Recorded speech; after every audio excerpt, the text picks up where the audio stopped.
Economia, com Juliana Rosa. Oferecimento Warren. Invista nos seus objetivos. Baixe o app da Warren e descomplique.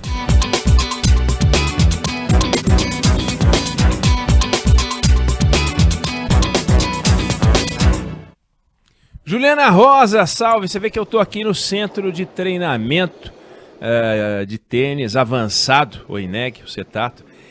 Era a antiga garagem da minha casa, não era tão grande para todos os carros, então a gente aproveitou e fez um centro de treinamento com 3 quadras de tênis. E os carros foram para outro canto. Normal, né? Acho que é bem adequado.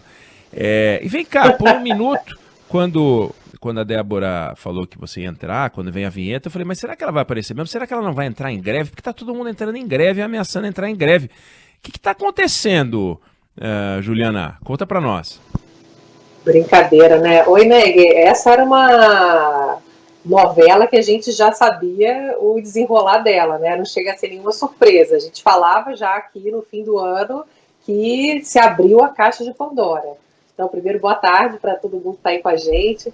Boa tarde para a Débora. E a gente tem, no final do ano, aquela movimentação que foi o governo pedir ao Congresso que encaixasse no orçamento, na previsão de orçamento desse ano, o aumento para os policiais federais. E aí deu só para uma categoria. Obviamente que você não tem dinheiro para nada. Precisa mudar a regra fiscal. Né, mudou a regra do teto de gasto para poder abrir espaço, para poder proteger os mais pobres. No final das contas, aumentaram o fundo eleitoral, aumentaram o salário dos policiais, mantiveram aquele orçamento secreto para fazer obras paroquiais em ano de eleição, nos lugares de interesse dos congressistas.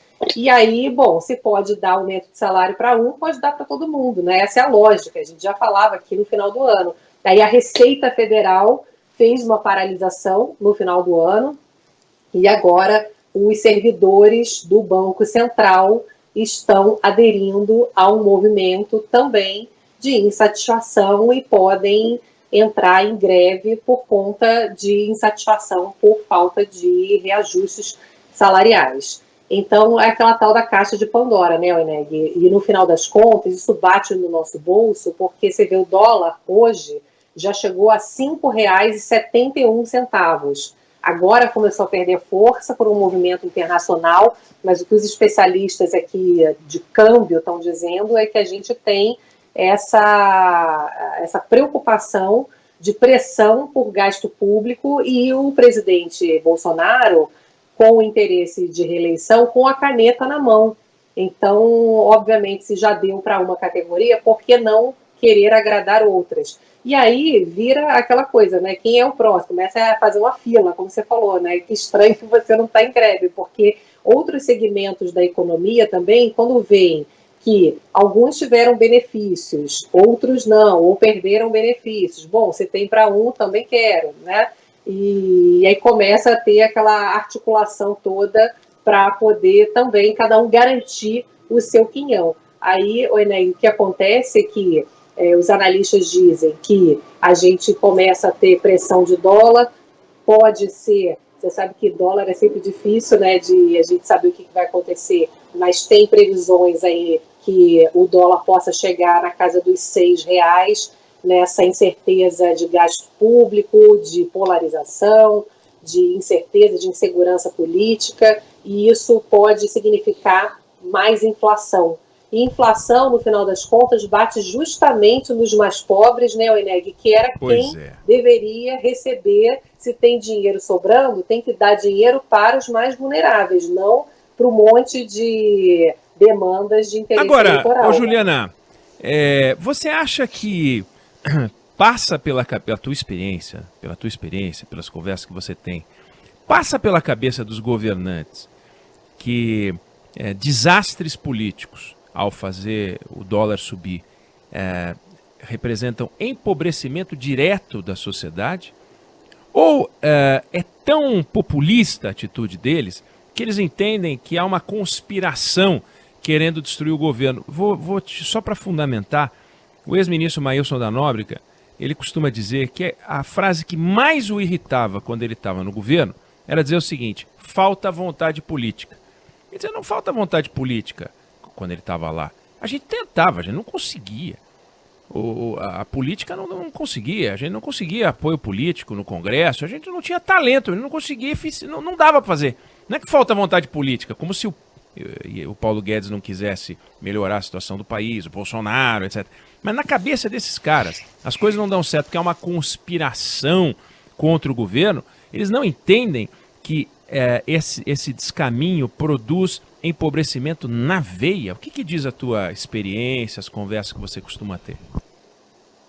O populismo fala mais alto, descaradamente, né, Oneg? É o discurso político. Olha, estamos ajudando os mais pobres, a população não entende o que é teto de gasto, afinal de contas, vai mudar uma regra para ajudar os mais pobres, isso é bom, né? Essa é a leitura. Só quando você vai conversar com os especialistas, o nosso papel é esse, as contas todas mostram que o Congresso gastou mais dinheiro com interesses próprios do que para ajudar os mais pobres pelo Auxílio Brasil. Então fica escancarado que o que eles usam ali é verba pública e discurso político para fazer o discurso populista. Estamos ajudando, né? Estamos fazendo o que podemos, né? Demos não sei quanto de auxílio emergencial.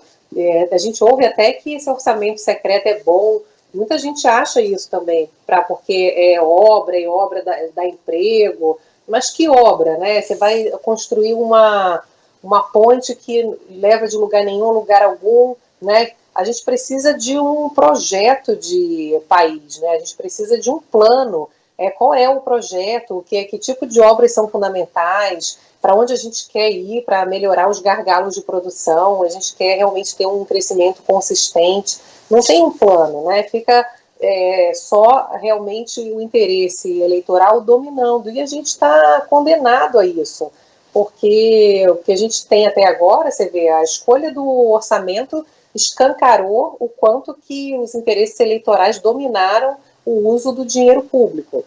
E agora, ano eleitoral, essa pressão toda, o risco hoje que os analistas veem, quando eu converso aqui, seja no setor produtivo, no mercado financeiro, é que se os caras conseguiram mudar a regra do jogo no ano passado, ou seja, alteraram a regra, né, para poder encaixar mais dinheiro público, eles podem encontrar outros subterfúgios para também encontrar outras brechas para gastar mais, principalmente porque o interesse da eleição se sobrepõe ao interesse da sociedade.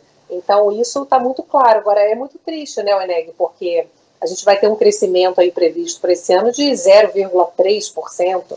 É quase nada. Se a gente tiver um dólar que suba mais, a gente pode ter um crescimento ainda pior, pode ter zero de crescimento, tem previsões até de recessão. Então, a gente realmente está nas mãos de uma política hoje que trabalha para si própria, não trabalha para o bem da sociedade, né? E trabalha contra os mais pobres, no final das contas, né? Isso que é o que está acontecendo. Uma loucura. Economia, Juliana Rosa, a gente volta a conversar amanhã. Valeu, um beijo para você. Beijão.